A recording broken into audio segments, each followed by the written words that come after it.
الحمدللہ الحمدللہ وحدہ والصلاة والسلام علی من لا نبی بعدہ عن سہل بن حنیف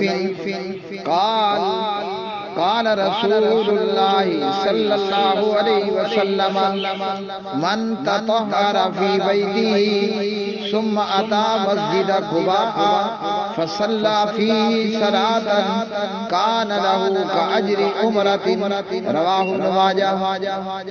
حضرت سہل بن حنیف رضی اللہ تعالیٰ عنہ راوی ہیں، ابن ماجہ میں 1412 نمبر کی یہ روایت علامہ البانی کہتے ہیں روایت صحیح ہے رحمہ اللہ۔ پیارے نبی صلی اللہ علیہ وسلم نے فرمایا، جو شخص اپنے گھر میں وضو کر لے پھر مسجد قباء میں آئے اور اس میں ایک نماز پڑھے، اسے ایک عمرے کا ثواب ملے گا۔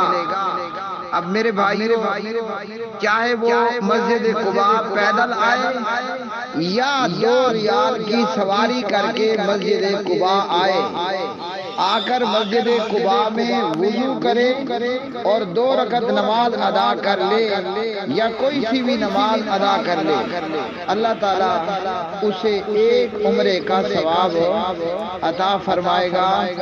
پروردگار ہم سب کو ہماری زندگیوں میں بار بار یہ سعادتیں عطا فرمائے۔